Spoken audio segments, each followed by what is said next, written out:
trabalhos e dando continuidade ao nosso terceiro painel. Quarto painel, na verdade. Nós vamos falar agora ainda dentro do debate sobre o Fashion Law, sobre a ótica de sua multidisciplinaridade. O quarto painel seria sobre o mercado do luxo, publicidade e empreendedorismo no direito com Fashion Law. Nosso palestrante, o senhor Cláudio Diniz, teve um problema. Infelizmente, no Rio de Janeiro, ele está no Rio de Janeiro, não conseguiu vir a São Paulo por um problema sério que aconteceu, então eu peço desculpas, mas tenho certeza que no ano que vem nós faremos um evento sobre o mercado de luxo, especificamente com a presença de uma grande marca italiana, então já preparem-se que vai ser bem legal. Então estão todos convidados, vocês aqui presentes e vocês de casa já estão convidados de antecedência. Brevemente, maiores informações serão divulgadas. O nosso segundo palestrante é o senhor André Porto Alegre, jornalista, publicitário, consultor de empresas e diretor executivo do Conselho de Administração da Associação dos Profissionais de Propaganda, sentado à minha esquerda.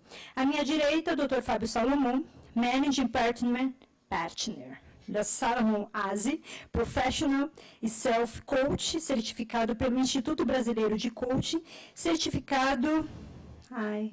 Vou pedir sua ajuda, Fábio. Assentment. Aqui. Eu quis me preparar, porque como é um evento fashion, eu fiz um descritivo todo em inglês, etc. Então eu vi que não funcionou. Então acho que eu vou... Você quer que eu me apresente? Eu só vou terminar, vou pular essa parte tá do assentment. Está bonito. Pela Thomas International, graduado em Direito pela Universidade Mackenzie, meu conterrâneo. Pronto. Pós-graduado em Administração de Marketing pela FAAP e mestre em Administração pela PUC São Paulo. Uma alegria muito grande ter vocês aqui conosco. Já ouvi palestra dos dois, inclusive foi uma palestra de um amigo nosso aqui da OAB que nos conhecemos pessoalmente, e eu fiz questão de, quando estava sendo estruturado o nosso evento, de convidá-los, e eu agradeço muito a presença de vocês. Aproveito para apresentar também, como representantes da nossa comissão, à minha direita, a doutora Graziele Lopes, e à minha esquerda, a doutora Alessandra, representando a nossa Comissão de Estudos em Direito da Moda. Então, a gente pode dar início. Quem prefere começar? Acho que é a letra A, não? Então, vamos começar pela letra A, por favor, André, a palavra é sua. Obrigado, doutora Thaís. Boa tarde a todos, uma honra estar aqui. Eu sempre acho muito interessante, quando eu assisto as palestras do TED, que eles começam direto no assunto sem dizer boa tarde, bom dia ou boa noite e sem agradecer pelo convite. Eu juro que toda palestra que eu vou dar, eu digo assim, eu vou fazer, eu acho de uma grosseria tamanha, doutora Thaís. Então, eu vou lhe agradecer pelo convite, fiquei muito honrado com o convite. Eu adoraria começar direto, eu acho muito bacana aquele jeito que eles... Mas eles têm os 20 minutos deles lá, né, 18, né, que segundo o Chris Anderson criou. Então, eles não fazem isso. Mas é uma honra estar aqui, não é efetivamente a primeira vez que eu e o Fábio, inclusive, palestramos juntos, né? Nós montamos uma dupla, né, Fábio? Estamos sendo bastante solicitados, e eu já queria me convidar para o ano que vem para essa palestra de luxo, tá? Porque eu não achei que eu não me considerei convidado, né? O Cláudio não vem, vai ser na próxima, tá? Então eu e o Fábio estaremos aqui presentes agora, porque nos preparamos, inclusive, para isso. Nos preparamos. E então a gente gostaria de estar presente o ano que vem. Eu vou começar fazendo uma inconfidência para todos vocês, espero que vocês não me levem a mal, e eu vou começar dizendo que eu só como ovo de galinha feliz. Essa foi uma decisão que eu tomei muito cedo na minha vida, de que eu me negava terminantemente a comer ovos de galinhas aborrecidas, que tivessem tido uma vida sofrida, né? Que não fossem efetivamente felizes. Isso deu um trabalho tremendo para os granjeiros que em um determinado momento me atendiam, porque isso fez com que todos eles perseguissem essa galinha feliz, a fim de que elas me fornecessem os ovos. Eu tenho certeza que, se os senhores não gravarem nada desse dia de hoje, né, pelo menos isso os senhores vão gravar. Conheceram uma pessoa que só come ovos de galinhas felizes. E vão se aperceber no próximo ovo que comerem, né, pode ser no jantar de hoje, né, que seria maravilhoso que vocês todos soubessem que a galinha que colocou aquele ovo é uma galinha feliz.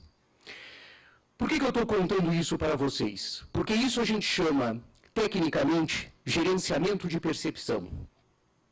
Quando eu falo que eu só como ovos de galinhas felizes, eu estou falando de um commodity, o qual os senhores tiveram acesso, possivelmente por meio das suas mães, né, que muito zelosas com a saúde de todos vocês, fazia com que vocês comessem ovos. Vocês conhecem galinhas desde a mais tenra infância também, imitavam-as, inclusive, fazendo cocorocó, e nunca haviam pensado na possibilidade dessas galinhas serem galinhas amarguradas.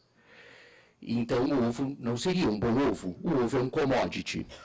Quando nós falamos de marca, e aí não estamos nos restringindo só à questão de luxo ou do não luxo, e eu vou um pouco mais além, que é o trabalho que hoje eu desenvolvo, quando nós falamos de escritórios de advocacia, nós precisamos gerenciar percepção.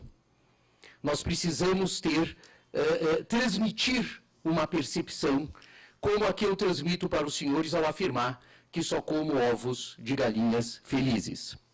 E por que eu faço essa comparação com o direito, com todo o respeito, sem dúvida nenhuma? Pelo fato de que nós corremos um risco muito grande de nos tornarmos comoditizados. E ao nos tornarmos comoditizados, as pessoas não conseguem ver as nossas diferenças. E ao não verem as nossas diferenças, as pessoas acabam comparando aquilo que é absolutamente comparável, que é a questão do preço. E o preço não é comparável porque qualquer concorrente dos senhores pode oferecer o serviço de graça. Então, não há concorrência sobre esse aspecto, porque não há competitividade sobre esse aspecto. Eu acho que tanto no mercado de luxo, e por que eu coloco esse tema aqui no dia de hoje? Porque quem sabe o que nós percorremos no dia de hoje seja um diferencial muito interessante sob o ponto de vista de gerenciamento de percepção. A procura, liderada pela doutora Thaís, que todos nós estamos aqui de um conhecimento um pouco maior sobre esse mercado, que muito grande já e bastante desenvolvido, bastante desenvolvido, ele precisa também de diferenciais. Nós precisamos gerenciar a percepção das nossas atividades. Os escritórios de advocacia precisam gerenciar a sua percepção. E como é que se gerencia a percepção, doutora Thaís? Se dando um correto posicionamento, que é um elemento técnico também, de comunicação também, que é a minha área de origem, né? Eu costumo brincar que eu sofro sempre bullying quando venho aqui, porque eu não sou colega. Porque os senhores todos se denominam como colega, eu não sou colega de nada, né? Eu nunca sou colega de ninguém. Aí um dia nessa sala estava o professor Celso Antônio Bandeira, da PUC, e ele disse assim, eu fiz jornalismo, eu encontrei um colega. Finalmente, então eu sou colega do professor Bandeira, né? Com muita honra, que é uma pessoa também bastante relevante no direito público. A questão de posicionamento passa a ser fundamental. E aí, quando nós abordamos quando nós saímos da questão comoditizada, eventualmente, dos segmentos do direito e passamos a olhar para o segmento do nosso cliente, como é a proposta, no caso da moda, nós estamos, de uma certa maneira, nos posicionando. E nós estamos, então, construindo uma percepção absolutamente positiva para o mercado que está nos contratando, assim como eu gerei, espero nos senhores, ao afirmar que só comia ovos de galinhas felizes. O posicionamento é um fator primordial para o nosso sucesso comercial. E muitas vezes nós encaramos que as questões técnicas são os grandes motivadores da nossa contratação. São também, mas não são exclusivamente. Se posicionar, ser reconhecido pelo que está fazendo, ser colocado no escaninho, eu vou contratar aquele escritório por conta disso, eu vou contratar aquele profissional de direito por conta disso, porque ele come ovos de galinhas felizes. E ele gerencia essa percepção de uma tal maneira que eu consigo reconhecer e vou contratar outro escritório para outros e assim sucessivamente. Eu queria alertá-los sobre isso, porque esse é o trabalho hoje que a gente desenvolve com muita, quase que frequentemente, que é de colocar, que é de implantar nas sociedades de advogados a questão da importância do gerenciamento de percepção, que não é dado só pela comunicação, doutora Thaís, e muitas vezes há uma certa confusão de que é a comunicação, ou que eu não gosto tanto do nome, mas vou usar, o marketing, ou qualquer coisa nesse... Quer dizer, não gosto porque acho isso genérico demais. Mas o posicionamento precede tudo isso. O posicionamento, por exemplo, precede a forma com que os senhores captam clientes. Um dia desse, até por coincidência, eu e o Fábio estávamos numa reunião juntos e um colega dos senhores, não meu colega de novo, bullying eterno, diário, ao qual eu faço questão de deixar registrado aqui sucessivamente, para colher pelo menos um olhar complacente dos senhores, de que eu não sou colega, falava o seguinte: eu não falo mais se eu trato de contrato societário, tributário, lembra, Fábio? Eu falo do negócio do cliente. Eu falo do negócio do cliente. Eu sou um advogado que falo do negócio do cliente. E aí depois eu vou ver dentro das competências e dos segmentos do direito onde isso se encaixa. O dia de hoje aqui era uma proposta sobre isso, doutora Thaís. Se eu não me equivoquei, o dia é para isso. Nós estamos tratando do mercado de moda. E vimos aqui as diversas facetas com que esse mercado pode se apresentar quando nós estamos tratando da questão do direito especificamente. Isso é posicionamento. Isso permite o gerenciamento de percepção. Isso permite uma interlocução na hora da captação do cliente absolutamente confortável, porque você sabe o que vai estar falando, você sabe como deve se posicionar e, melhor, você sabe o que você tem que falar para o seu cliente. Não é só a comunicação, ela é importante também nas redes sociais, né? Mas ela é importante, por exemplo, na proposta. Eu faço uma...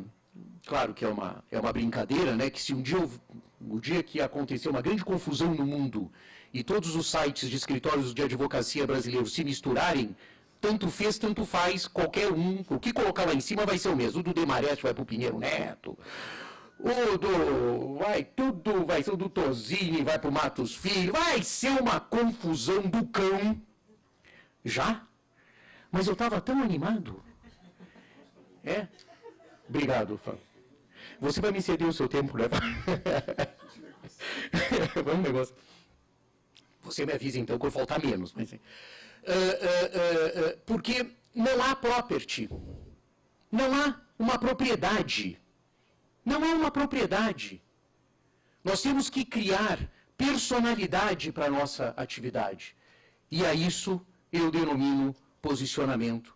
E isso eu lhes afirmo que não está restrita à questão da comunicação, mas está em toda forma de interlocução, em toda forma de manter contato com os públicos que se relacionam com a marca. Não há necessidade de serem obrigatoriamente clientes. Como é que se faz isso? Tem uma coisa que quando eu era já fui jovem, eu era muito jovem no mercado publicitário, que a gente achava que storytelling, eu ouvia storytelling, e storytelling na minha cabeça era quando a gente fazia os outros chorar, né? Eu adorava fazer filme que as pessoas choravam. Se a pessoa chorava, o storytelling tinha sido legal. Esse cara não acabou por não chorar, mas, puxa vida, não foi bom esse storytelling. Tinha que contar uma história triste, né? Então, sempre era uma música do Roberto Carlos, daí eu fiquei em frente ao portão, o cachorro me latiu, né? Me sorriu latindo, qualquer coisa assim, tal coisa, e chorava. Eu voltei, aí todo mundo chorava, etc. Esse era um bom filme, isso era uma storytelling. O que a gente sabe hoje é que storytelling não é isso. Storytelling, na realidade, que eu prego também que os escritórios de advocacia têm que ter atenção, então atenção a como gerenciam a percepção da sua atividade, a como se posicionam e a como contam a história que querem transmitir. E a história que querem transmitir, os senhores vão me desculpar, ela fica muito bonita nos grandes escritórios de advocacia do Brasil, que são full service, porque a esses essa história cola. Esse é um boa storytelling. Mas não é para todos. Não é para todos. A especialização, o foco, a singularidade, a mensagem consistente sobre um determinado tema é uma forma de se construir storytelling. Storytelling está nas propostas que os senhores mandam para os eventuais clientes, né, quando são solicitados. Ali tem uma forma de se comunicar. Storytelling está no site dos senhores, storytelling está nos advogados que os senhores contratam. O recursos humanos, já levantando a bola para o Fábio, ele é uma forma também de estar se posicionando, de estar contando uma história. Muitas vezes ouvi em escritórios de advocacia, tão bom, ele escreve também, porque sabe que eu fiz curso de jornalismo, nunca vi que nenhum jornalista escreve bem, mas escritório de advocacia todo mundo escreve bem. Fiquei impressionado quando eu cheguei, mas engraçado não era, eu achava que eram nós que escreviam, não. E aquele cara escreve. Não, escreve, por exemplo, eu vou organizar. Escreve muito bem, tal e coisa, mas não faz não sei o quê. E você precisa do não sei do que ou do que escreve bem? Você tem que saber o que você precisa. Ou então aquela segunda situação, né? Contratei, não se levantam da cadeira para trazer um cliente. Porque não sabem. Porque não querem. Porque não estão lá para fazer isso. Estão lá para fazer outra coisa. Estão lá para escrever. Eu já vi muito sócio, e tenho certeza que o Fábio também, que o doutor Fábio também, já viu diversos sócios reclamando de que os advogados não saem para, eventualmente, visitar os clientes existentes, ou, enfim, promover as reuniões, etc. e tal, porque não é esse o perfil. Isso é storytelling. Isso é a história que o escritório conta. A história que o escritório conta, que vai compondo uma ideia do que é esse escritório. Mais agressivo, mais técnico, mais de pareceres, enfim, é a história. Então, na contratação também. Então, quando a gente fala de gerenciamento de percepção e quando a gente fala de posicionamento, nós estamos falando, na realidade, daquilo que a gente quer transmitir para os nossos clientes ou possíveis clientes. E essa atenção, senhores, como mensagem final, porque nós estávamos envolvidos nessa questão do empreendedorismo, né? Eu acho que não tem atividade mais empreendedora do que a atividade do direito, porque os senhores são muito jovens, levados muitas vezes a montarem as suas sociedades, né? Então, é muito curioso isso, né? Vocês são levados a isso. Então, é uma atividade que permite essa questão do empreendedorismo, e sobre a qual eu acho muito interessante, e por isso é que me dedico à consultoria a escritórios de advocacia. Mas esse empreendedorismo não é só forjado por ousadias, etc. e tal. Ele é feito de uma maneira técnica também, e técnica sob o ponto de vista de comunicação. Para terminar, antes que levante mais uma plaquinha, que sempre me deixa muito nervoso, não com você, com a plaquinha só, por favor, eu queria colocar uma coisa. Na realidade, todo esse processo ele importa de alguns estudos sobre gestão também, para o universo do direito, né? E é um livro chamado Oceano Azul, que eu não sei se os senhores já tiveram oportunidade de ter acesso, etc., de duas pessoas, né? Um chinês e uma canadense, até por curiosidade. E o Oceano Azul é aquele oceano onde você não tem concorrência, né? É o oceano que você procura para se posicionar de uma maneira onde você não tenha concorrência.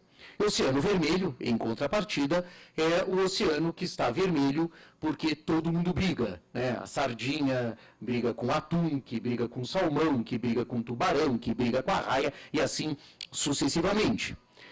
O Oceano Azul, a boa explicação e a mensagem que eu deixo para os senhores é a seguinte: o Oceano Azul, ele nasceu, doutora Thaís, com o Circo de Solé, que até está numa temporada aqui em São Paulo. E a ideia do Oceano Azul era dizer o seguinte: quando você perguntava para um produtor da Broadway o que é um Circo de Solé, o produtor da Broadway diz assim: o Circo de Solé é um circo. Quando perguntavam para um dono de circo o que é o Circo de Solé, o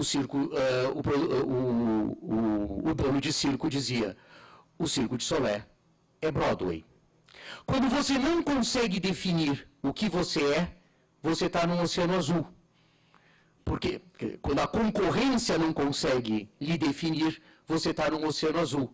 Porque no momento que a concorrência não consegue definir o que você é, você tem um oceano azul pela frente. Eu gostaria que os senhores pensassem, sob o ponto de vista das suas estruturas corporativas, né, ou das suas sociedades de advogados, ou sob o ponto de vista pessoal, se vocês são facilmente posicionados, né, se vocês são reconhecidos facilmente, ou se vocês não são reconhecidos. E aí fica uma questão dúbia. Eu defendo a questão do posicionamento e acho ela fundamental, mas esse posicionamento, idealmente, deveria circular, ou deveria ter a atenção de circular por mares mais azuis. Muito obrigado.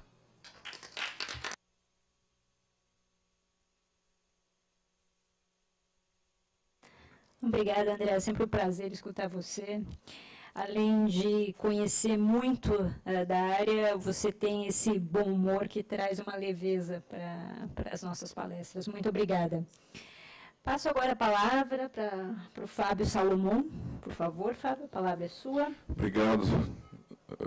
Faço das suas palavras as minhas em relação ao André. Grande amigo. Sou grande fã também. Acho que esse componente do humor agrada a todos. Fora a sua inteligência, claro. É aquela rasgação de seda, né? Amigo, se conhece, fica assim. Nem precisava, mas tá bom.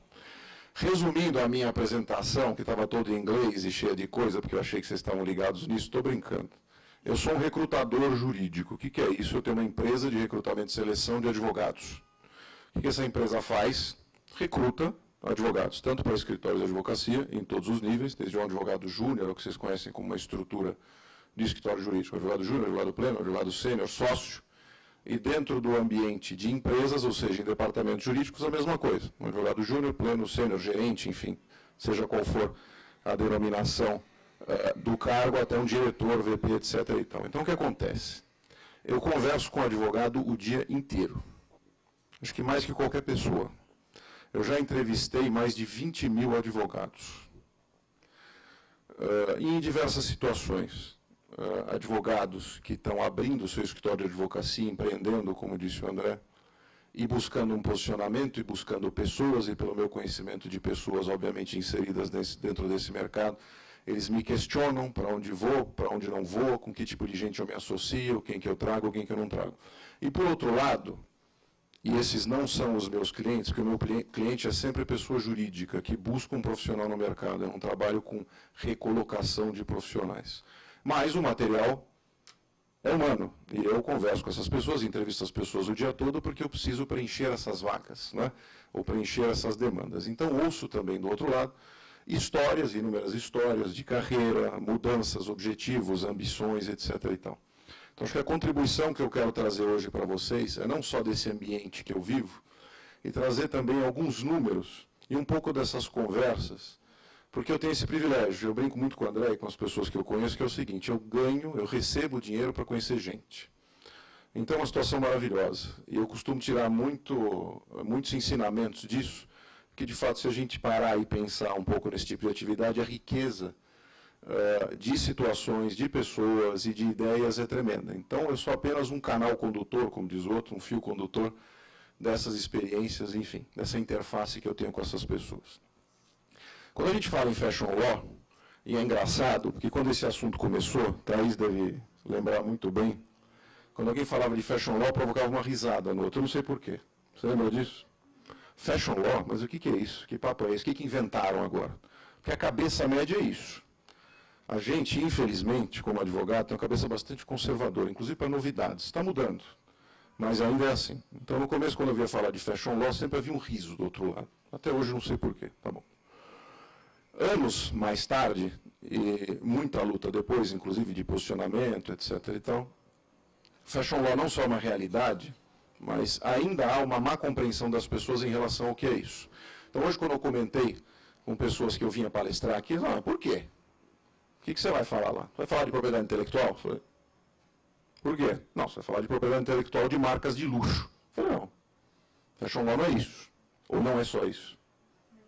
Não é só isso.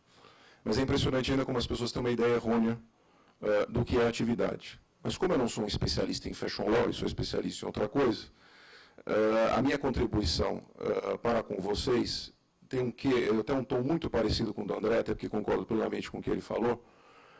não há nada mais moderno hoje em mercado jurídico do que setorização da atividade da prestação de serviço.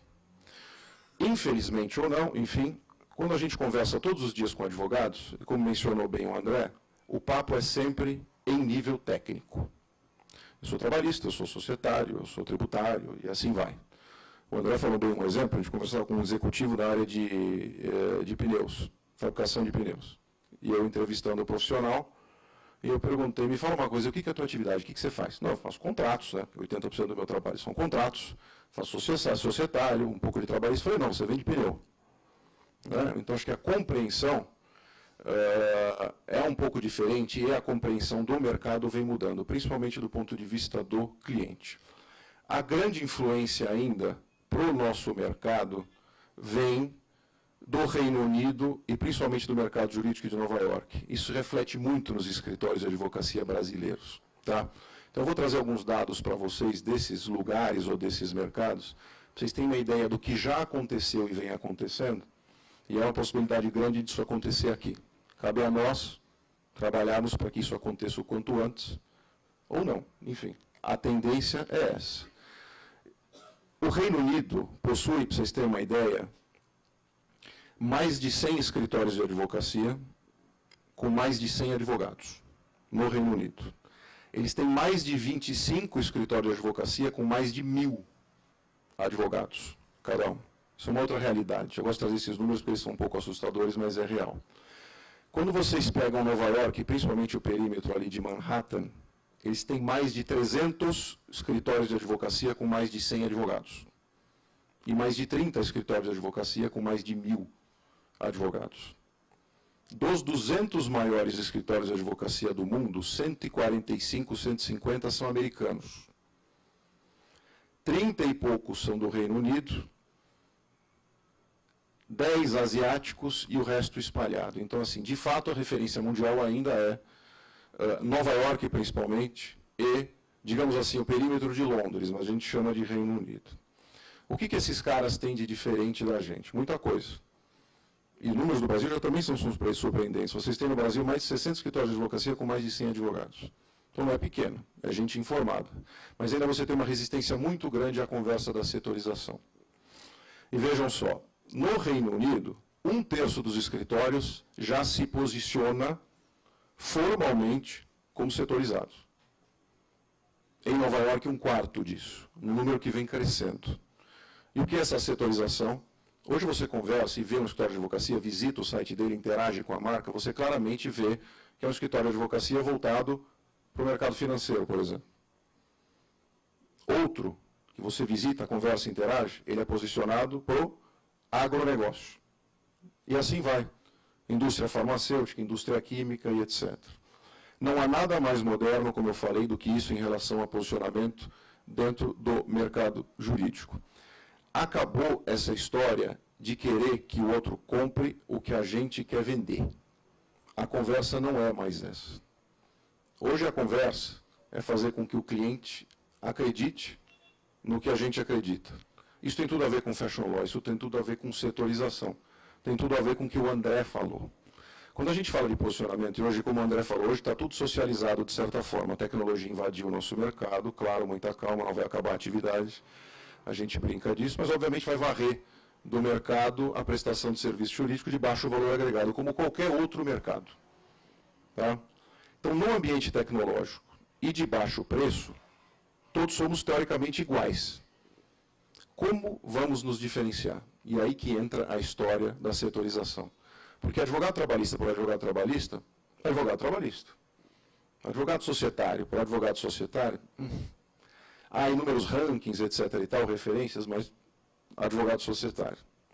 Então, o posicionamento dos escritórios lá fora vem e vai influenciar muito o posicionamento daqui, principalmente porque a busca de diferenciação hoje é incessante no mercado. A competição é extremamente acirrada. Há anos atrás, você tinha uma meia dúzia de grandes escritórios que dominavam certas disciplinas e imperavam no mercado. Esses escritórios, como muitos outros, sofreram o que a gente chama de racha, ou inúmeros rachas. Então, hoje você acha expertise qualificada em qualquer esquina. Antigamente você falava assim, nossa, aquele escritório tem inúmeros advogados que possuem LLM não sei aonde. Hoje, em cada esquina, principalmente você pega a Zona Sul de São Paulo, Paulista, todos os escritórios pequenos vão ter alguém que já fez LLM, estudou no exterior, fez estágio no escritório lá fora. Isso não é mais novidade para ninguém. Então, está todo mundo igual. Como buscar esse cliente ou como afetar esse cliente de uma maneira em que ele claramente veja que você é diferente dos outros, mas diferente com substância, à medida em que você é profundo conhecedor do mercado dele. Agora, eu que trabalho com carreira, há uma premissa no nosso trabalho, pelo menos na nossa crença, que é o seguinte: ninguém consegue ser bem-sucedido, pelo menos não por muito tempo, se não faz o que gosta e o que ama. A setorização permite isso. Quero eu, e desconfio eu, quando olho aqui para a plateia e as pessoas presentes, que deve ter muita gente que está aqui porque gosta do assunto. Não está a passeio. Gosta da moda, gosta do mercado da moda. Tem interesse nessas marcas, nessa dinâmica, nas cifras que elas movimentam. Então, esse tipo de conversa, conforme o André mencionou, estreita demais o relacionamento com o cliente. Porque você fala a mesma língua do cliente. E, de novo, não é fazer com que o outro compre o que você quer vender. É entender se o outro acredita no que você acredita. A gente está falando de uma parte completamente diferente do cérebro. E como o André falou, se você visitar todos os sites do escritório de advocacia, ou conversar com os sócios do escritório de advocacia para entender o que eles fazem e o que eles pretendem, a resposta é sempre a mesma. São dados, qualidades, benefícios, fáceis de entender e, na média, iguais. Em que o neocórtex, quer dizer, a parte nova do nosso cérebro, sapiens, absorve em 1 segundo. Agora, o que gera movimento, o que faz movimento e comportamento, é a parte interna do nosso cérebro, reptiliana. Né? Então, o que acontece? Quando você fala em crença, quando você fala em setorização, você está mexendo com essa parte do cérebro do teu interlocutor, em que a pessoa topa conversar com você, topa trabalhar com você, mas às vezes nem sabe por quê. Porque, objetivamente, o cérebro às vezes nem capta isso. Eu não sei por quê, mas eu quero trabalhar com ele. Esse é o fator que diferencia à medida em que você se setoriza. Infelizmente, hoje no Brasil, a gente tem um movimento ainda muito fraco em relação a isso, por isso uma dificuldade enorme dos escritórios em se diferenciar. E aí, quando eu converso, olha, não, eu venho trazer pessoalidade, tá? Uma qualidade diferenciada no trabalho que eu entrego, os sócios são muito bem qualificados, assim como os associados, e todo lugar eu ouço isso. Quando percebo, então, o movimento, quando a gente fala de fashion law, quando percebo algum cliente já descambando para um atendimento para o agronegócio, isso me traz uma felicidade tremenda, porque assim, essa pessoa entendeu o segredo da coisa hoje em dia. O que vai fazer o escritório dele se destacar dos demais, ou a figura dele se destacar dos demais, à medida em que ele é um excelente advogado, um excelente prestador de serviço, mas é mais conhecido por conhecer o setor. Os escritórios de advocacia têm muito medo disso, porque têm a impressão que vão deixar dinheiro na mesa, acreditando que dominando um pouquinho de cada mercado, eles trariam um crescimento maior do que dominar um mercado só. Isso pode ser um grande equívoco. Matematicamente, isso ainda não está comprovado.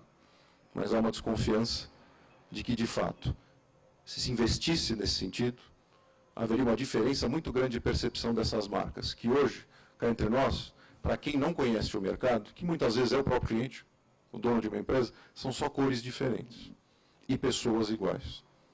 Tá? Acho que essa é a minha contribuição e a minha percepção de mercado.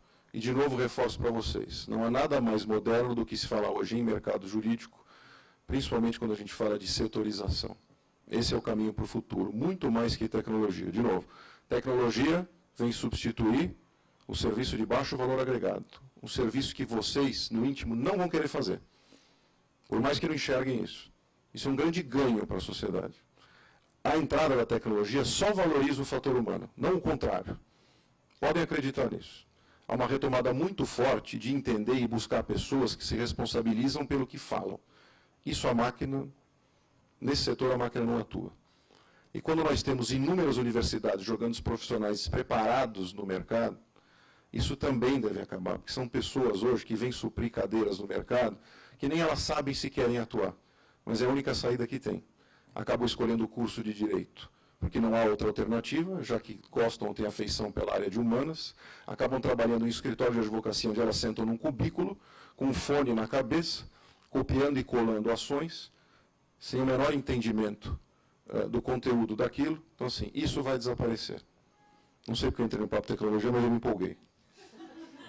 Mas o fato é o seguinte, então assim, isso é o que eu acredito muito nisso. Então, quando fui convidado, e agradeço novamente o convite, eu vim feliz, porque é um movimento e um passo muito importante, não pelo fashion law em si, mas, de novo, vou ser chato, pela setorização e a percepção do mercado da importância disso. Hoje, o teu cliente não quer falar juridiquês, isso a gente já está cansado de ouvir, mas ele não quer falar de negócio só, ele quer falar do negócio dele, do setor dele. Ele quer uma conversa executiva, uma conversa com uma visão sistêmica e, mais do que um advogado, um consigliere, de que vai mostrar para ele os melhores caminhos, inclusive de negócio, dentro do setor dele. Ok? Prazer em falar com vocês, em expor para vocês. Obrigado.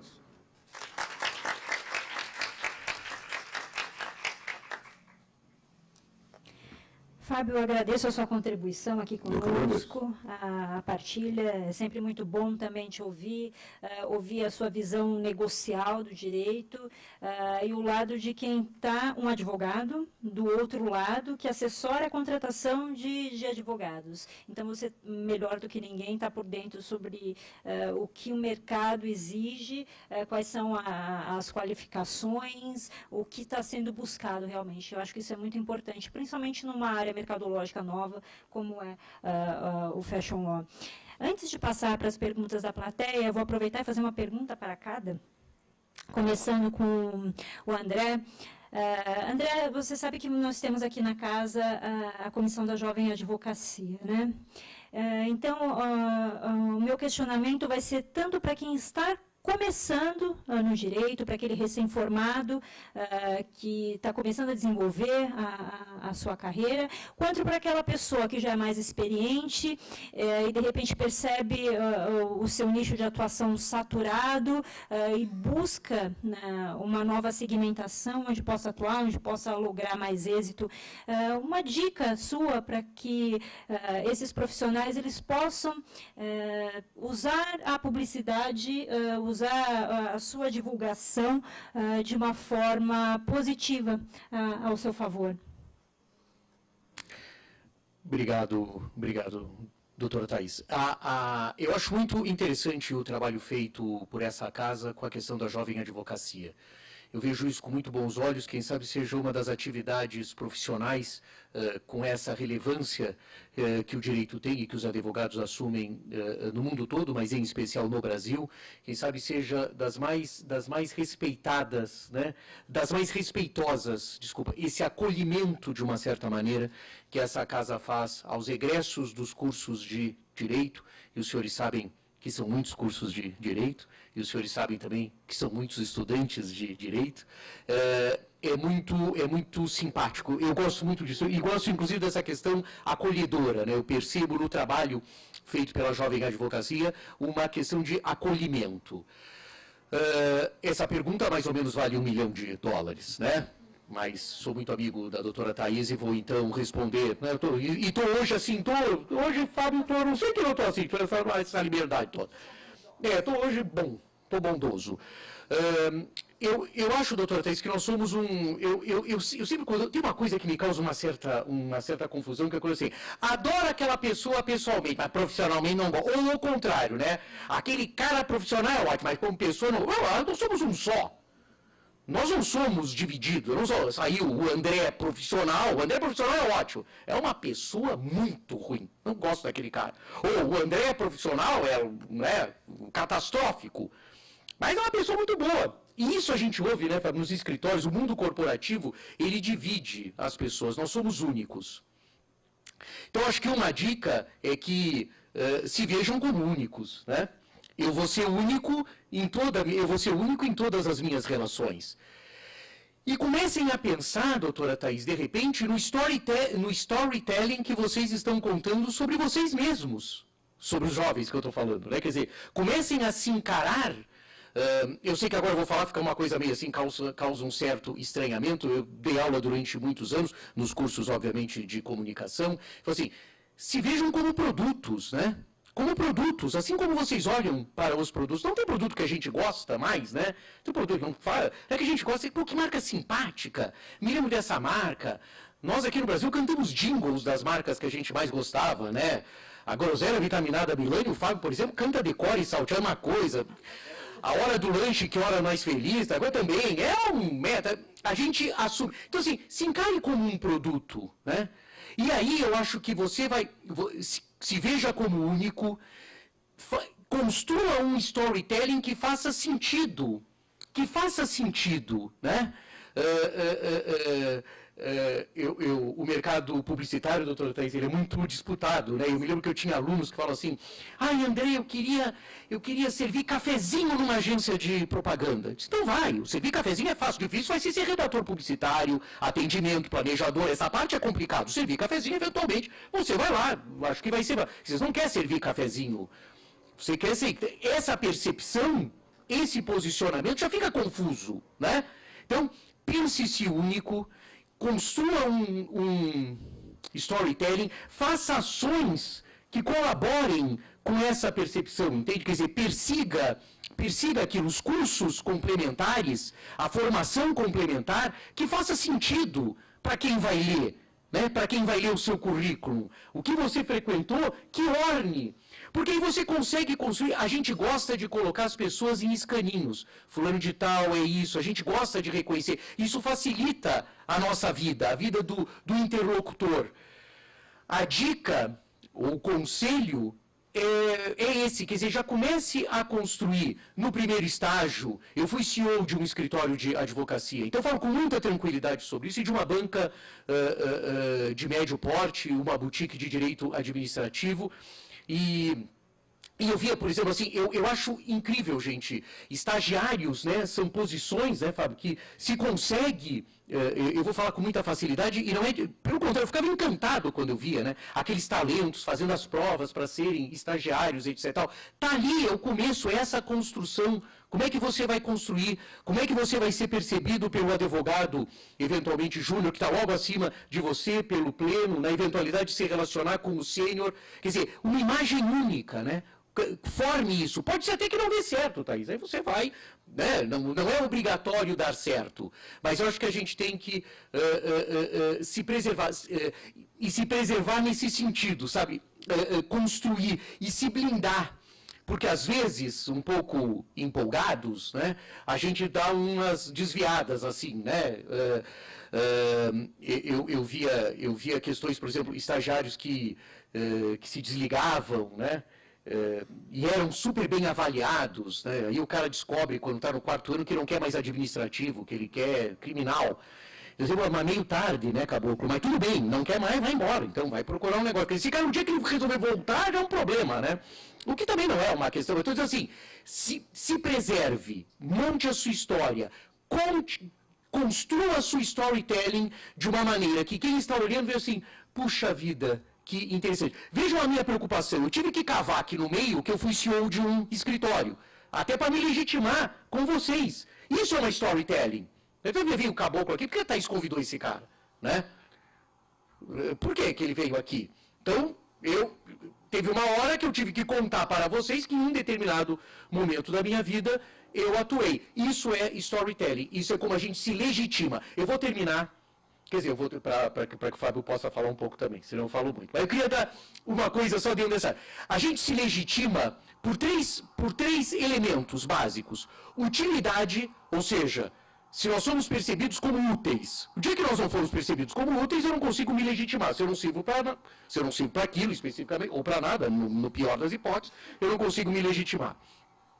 Compatibilidade, ou seja, eu estou compatível com o que eu estou fazendo, né? É mais ou menos o que no ditado popular seria vender geladeira para esquimó. Não é compatível. Então, e transcendência, quando você transcende, né? Quando você transcende, por exemplo, é o trabalho que as comissões dentro da OAB desenvolvem. A doutora Thaís, ela transcende, porque ela se dispôs a fazer esse evento, a se dedicar a esse segmento. A jovem advocacia, com o doutor Nava, ela transcende. O doutor São Severino, ele transcende. Entende? Essas são as transcendências. Então, nós nos legitimamos dessa maneira. Então, para complementar a minha dica, além de ser único, pensem nisso. Utilidade, compatibilidade. Compatível, tem que estar compatível. Né? Eu tenho que estar ornando.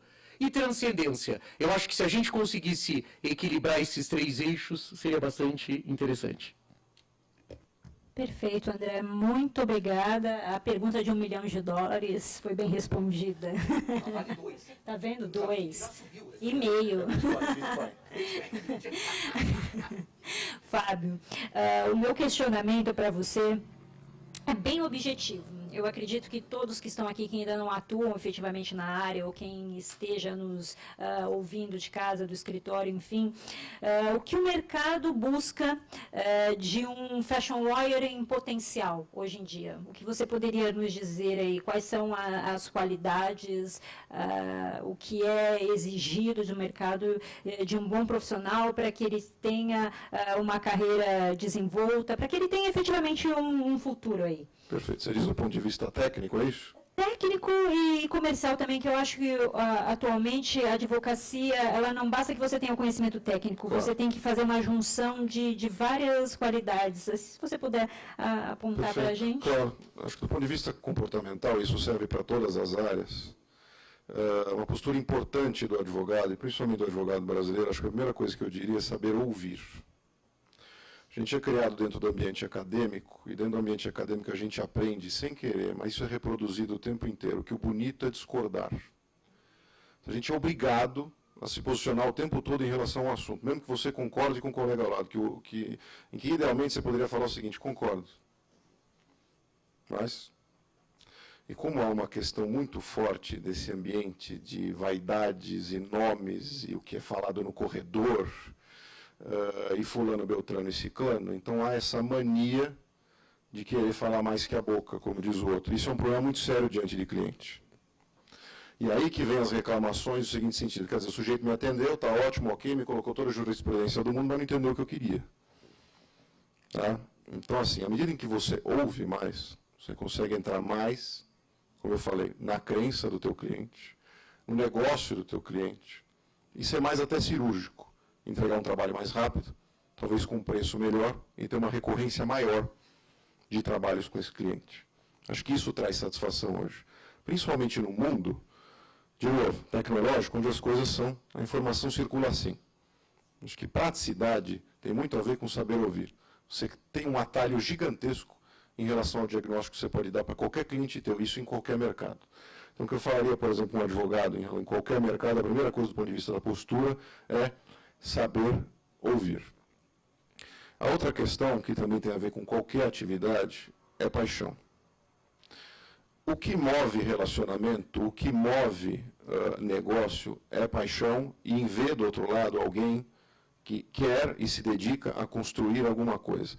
Ninguém quer estar perto ou conviver com pessoas que não são vencedoras. E vencedor não é rico, milionário, não tem nada a ver com isso. Já aconteceu, deixou de acontecer. É uma questão de postura. Então, assim, otimismo, isso não existe. O que existe é talento. E talento você percebe na hora. Eu tinha um cliente que me perguntava: Fábio, me fala uma coisa. Eu vinha com todo aquele descritivo técnico, postural, do profissional, etc. Então eu falava assim: legal, ótimo, mas me fala uma coisa, ele é bom ou é campeão? Essa pergunta parece idiota, né? Mas ela é fantástica.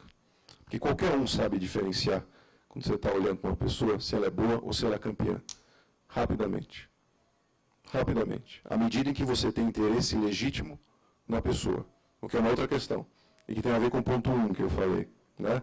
Hoje o olho no olho é tão raro você se prestar e dedicar o seu tempo, que é um tempo que não volta nunca mais. O tempo que a gente está estudando aqui hoje não volta nunca mais. Isso é muito valioso. Então, à medida que a gente tem olho no olho com a pessoa e percebe que há esse interesse mútuo, tudo pode ser construído a partir daí. Uma outra questão postural que eu diria para qualquer prestador de serviço é exatamente isso. Não só uma postura vencedora, ou seja, de alguém que está lá para construir algo. A pessoa que se incomoda com o que faz, a pessoa que lamenta o tempo todo com o que faz, ou come ovo de galinha triste, não é, André? Ninguém mais suporta estar perto desse tipo de gente. Então, assim, esse tipo de gente tem essa postura, ou que está na atividade errada, ou porque está num dia ruim. Se está num dia ruim, desmarca a reunião, fica em casa de pijama. Primeira coisa. Do ponto de vista técnico, claro, um aprofundamento enorme na área. E quando a gente fala na área, se você, por exemplo, pegar Fashion Law, quando você fala de Fashion Law, você está atendendo ao quê? CNPJ. São empresas, muitas delas multinacionais, muitas delas nacionais. Quando a gente fala em empresa multinacional, algo muito básico, hoje mais importante do que saber direito civil é saber falar inglês. Não tenha dúvida. Não é importante qualquer coisa hoje. Esse é o nosso universo. Graças a Deus, obviamente, por motivo de tecnologia, o brasileiro médio hoje fala um pouco mais inglês do que gerações passadas. Só que ainda tem uma dificuldade muito grande em processos seletivos, porque no currículo está lá o inglês fluente, e quando você vai entrevistar, na verdade, não é. Muitas vezes. Fala, eu vejo que sou inglês fluente, você sente a vontade de bater um papo em inglês? Na verdade, não. Então, não é fluente. Então, já o inglês fluente é o primeiro passo para uma comunicação assertiva e apropriada com o teu cliente. Então, assim, eu trabalhei num escritório grande aqui em São Paulo, em que eu me reportava para 2 sócios. Era uma equipe que tinha 2 sócios. Um desses sócios falava um inglês bárbaro. O outro sócio era praticamente o Rui Barbosa, ele tanto conhecia de direito. O cliente estrangeiro não queria falar com o querido Rui Barbosa, não queria. Ele falava com outro advogado só porque ele tinha inglês fluente, mas é porque ele estava entendendo o que ele estava falando. Obrigado.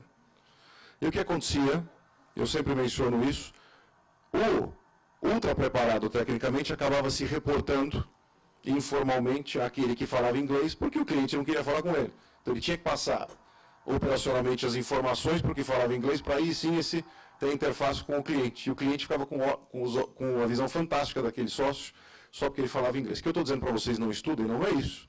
Eu estou dizendo o seguinte, estudem, mas falem inglês primeiro.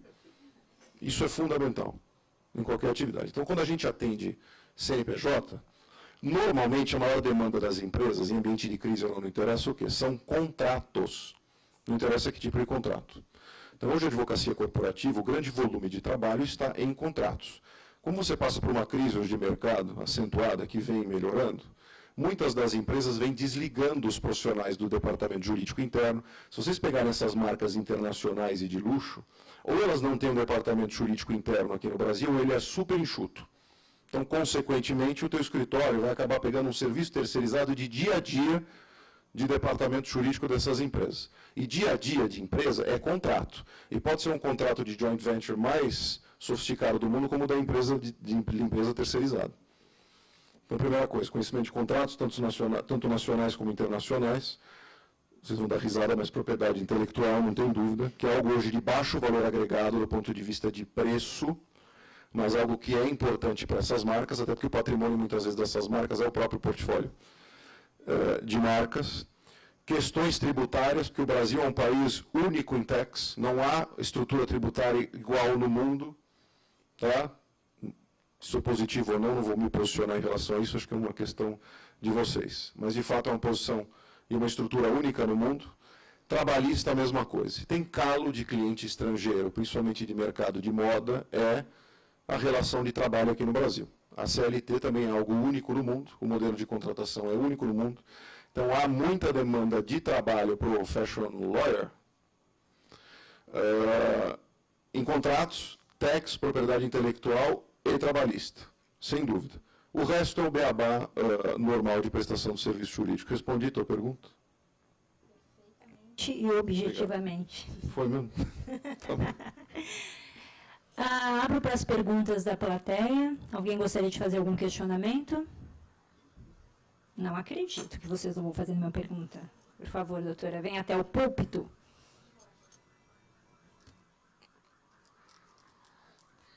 Em ambiente fashion tem que desfilar, né? É difícil. Quando eu entrei aqui na sala hoje, eu fiquei preocupado.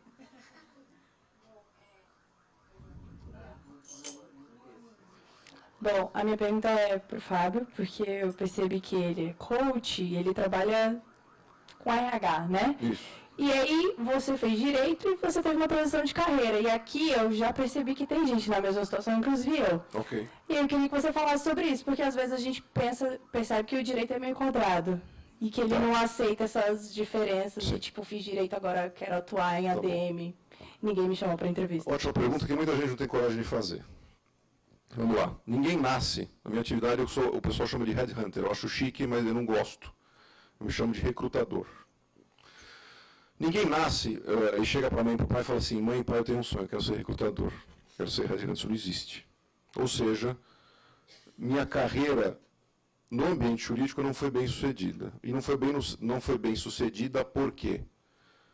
porque eu percebi que eu não gostava daquilo. Talvez seja a tua questão. Só que isso é muito complicado, por quê? Porque como ainda a academia jurídica é uma escola absolutamente técnica, apesar do meu avô falecido, o vovô Júlio, 104 anos, fala para mim, filho, faça direito, porque pelo menos do mundo você vai entender. Ok, não é bem assim. O aproveitamento é importante do ponto de vista de negócio, de conhecimentos gerais, etc. e tal, Só que é muito difícil o encaixe em uma outra atividade quando você tem uma formação técnica jurídica.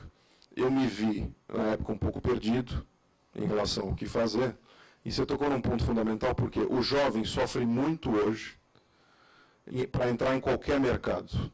Eu dou graças a Deus que eu não tenho um filho hoje de 20 anos, e pena para o André. O meu filho tem 4, quase 4, porque o jovem de 20 anos que está entrando no mercado de trabalho foi prometido para ele uma realidade que não existe. Ainda. Ela pode vir a existir, e tem grande chance que exista. Esse jovem foi bombardeado pela internet, pela televisão, pelas revistas, de que o mercado formal de trabalho iria mudar, a maneira de se trabalhar iria mudar, que ele poderia fazer home office, que ele poderia trabalhar de manhã e andar de skate no Ibira, à tarde, e isso não aconteceu. Que ele ia entrar na empresa e não haveria mais hierarquia, que ele entra... Hoje o sujeito entra no Google, que é o objetivo de muito jovem. Hoje no Google tem hierarquia, sim. E tem horário para certas coisas também. Tá? Onde eu quero chegar com essa tua questão? Cada vez mais eu vejo jovens desistindo da atividade jurídica. Porque encontram no universo jurídico um universo completamente descolado dessa realidade que venderam para o jovem. E o jovem, ao mesmo tempo, vive um universo, e a gente tem que entender muito isso e explorar isso, e um tratamento cerebral, inclusive, completamente diferente da minha geração e dos demais. Por quê? Na minha geração e nas anteriores, você era bom em uma, duas coisas e ponto. O modelo cerebral é de estudo profundo, de uma ou outra atividade e pronto.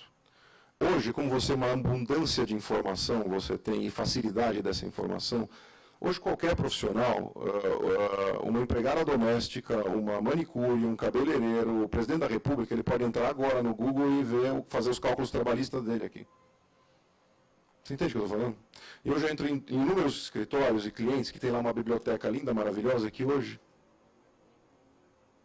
Para que serve tudo aquilo? Claro, aquilo tem um valor, do ponto de vista da estima, e histórico muito importante. Mas eu ainda tenho inúmeros clientes que querem fazer esse jovem sentar na biblioteca e, como diz o outro, ralar, desculpe a gíria, sentar naquela cadeira o dia inteiro para entender o direito. O jovem não vai fazer isso. Eu, quando era estagiário de direito, e hoje, graças a Deus, isso não estou dizendo que é bom ou ruim, é simplesmente o que é.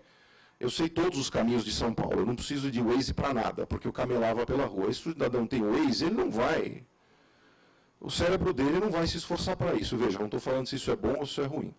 Então, o cérebro hoje do jovem ele é um oceano de conhecimento com 1 milímetro de profundidade. De novo, isso não é bom ou é ruim, eles sabem muito de muita coisa, até porque a informação está disponível. O timeline já é algo que trata de 1000 assuntos ao mesmo tempo. Então, quando o jovem chega num ambiente jurídico, principalmente de escritório de advocacia, onde as pessoas são encaixotadas ou colocadas num escaninho, como o André falou, e você a tua vida inteira vai ter que ficar sentado ali fazendo a mesma atividade, isso traz um desencanto muito grande para esse jovem, que não estava preparado para isso. Agora, o ambiente jurídico ainda é pior, porque ele é de fato mais quadrado. E ele não permite certos ajustes ainda, infelizmente. O Fashion Law já é um grande ajuste. Se eu pensar isso anos atrás, imagina. Né? Então, o que acontece? Por exemplo, eu sou advogado, meu OAB está em dia, pode ir lá conferir. Eu uso para alguma coisa? Infelizmente não, para votar. Mas o que acontece? Quando eu chego nos meus clientes, eu sou encarado como advogado pero no mútuo. Eu já estou numa outra categoria. Entendeu? Agora, eu me achei numa atividade onde eu poderia ter proveito dos meus conhecimentos jurídicos, do meu network jurídico, para desenvolver o que eu faço. Então, como eu vivo do ambiente jurídico, legal, tanto faz, tanto melhor. Agora, para quem não tem essa saída imediata, fica complicado achar algo que seja atinente ou que tenha aderência ao que você estudou e ao que você fez. É possível você aproveitar tudo aquilo que você aprendeu na faculdade? Sim e não. E aí é uma crítica do modelo acadêmico que a gente tem hoje. Infelizmente, você sai hoje dentro do ambiente acadêmico com a noção de que a advocacia é só litigiosa, ou seja, só contenciosa, você tem muito pouco conhecimento de business, de gestão de pessoas, de empreendedorismo, de como cobrar um cliente, de como gerir pessoas. E veja que mais de 90% dos registros na OAB são escritórios de advocacia de alguém que acabou de se formar e foi lá abrir o escritório. Olha que loucura. E o sujeito chega no escritório de advocacia e ele não sabe, depois que ele aluga aquela salinha, se ele precisa comprar papel higiênico, água, caneta, como funciona, como não funciona, quanto eu cobro, como é que eu vou financeiramente tratar o meu negócio. Você entende? Por isso também essa dificuldade. Porque será que essa faculdade me preparou de fato para o mundo? Ou para o negócio? Não sei. Hoje eu desconfio que não. Me trouxe inúmeros aprendizados. Não é? Eu sou um brasileiro mais informado, eu sou uma pessoa que conhece melhor o convívio em sociedade. Eu tenho um bom senso fantástico em relação ao que fazer e ao que não fazer. Entendo bastante de ética, de lógica. Agora, essas coisas atinentes ao negócio, o jovem fica completamente perdido. Daí o abismo e a dificuldade de se entender em outra atividade. Agora, o que eu recomendo para você? Você fez direito, você já se formou. Você não trabalha mais com direito. Trabalha com moda? Fantástico. Você pode utilizar inúmeros dos teus conhecimentos ou do teu background para se posicionar dentro do mercado da moda. Mas você não quer mais advogado dentro do mercado da moda, é isso? Você quer trabalhar com moda, provavelmente dito. Tá. Tá. E o seu negócio é o quê? Desculpa te perguntar. Consultoria de imagem, tá.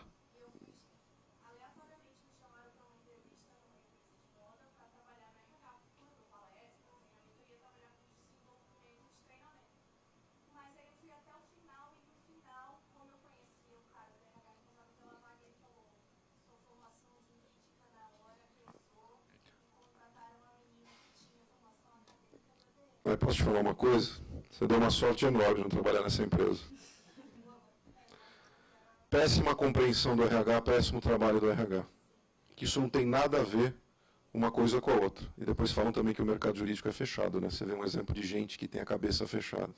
Isso não tem nada a ver uma coisa com a outra. Você percebeu a tua comunicação? Não te conheço nem, e talvez não te veja nunca mais. Mas a tua comunicação é ótima, teu posicionamento é ótimo. Dos skills que eu falei anteriormente da pergunta da Thaís, pelo visto você tem vários. Você tem paixão pelo que você faz, então assim, se eu fosse você, eu me preocupava zero com isso. Tua pergunta foi retórica, porque eu me preocuparia zero com isso. Acho que você está no caminho certo, você tem paixão pelo que você faz, você acredita no que você faz. E, infelizmente, a gente tem uma questão de cultura aqui no Brasil, que é o seguinte, não importa para qual processo seletivo a gente é chamado, até para algo que a gente não quer fazer, se a gente não é convidado, a nossa autoestima vai lá para baixo. Por quê? E uma mania que a gente tem em processo seletivo é de não entrevistar o entrevistador. Porque quando alguém te entrevista, esse RH que te entrevistou, você tem que perguntar para ele, o que te faz ficar aqui na empresa? Por que você gosta de estar aqui? Por que você escolheu estar aqui? Porque você precisa entender se você quer aquilo. Até hoje você está sem essa informação. Você tem o desconfiômetro, mas a informação você não tem. Você entende? Tem muito a ver com postura. E o jovem hoje, quando entra no mercado de trabalho, tem que entender muito bem e perguntar muito. Não é crime perguntar em entrevista, pelo contrário. Ah, demonstra interesse. Calma, também é isso. Mas não é para querer demonstrar interesse, é para saber onde você está pisando. Se você quer trabalhar com aquelas pessoas. O ambiente de trabalho é o ambiente onde a gente passa mais tempo das nossas vidas. Tem que tomar muito cuidado antes de ir. Agora, de novo, a gente tem culturalmente aquela questão do seguinte, é chamado, tem que ser classificado e tem que ir. Então, isso não existe. Tá? Eu espero ter respondido a tua pergunta. Agora, se eu fosse você, falando diretamente, olhando nos teus olhos, preocuparia zero com isso. Ainda bem que isso passou pela tua vida, porque você estaria no ambiente errado. Imagina. Agradeço muito, Fábio, agradeço muito, André. É sempre bom ouvir uma nova visão sobre o universo jurídico, que, como o Fábio bem mencionou, é extremamente tradicionalista e muitas vezes fechado.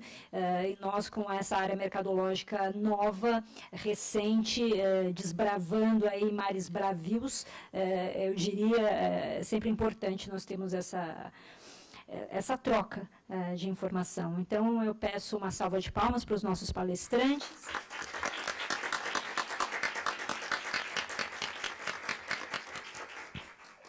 Procedo à descomposição da mesa em um breve intervalo, porque o nosso último painel, ele tem bastante gente, graças a Deus, então a gente vai demorar um pouquinho para fazer a organização aqui. Muito obrigada, gente.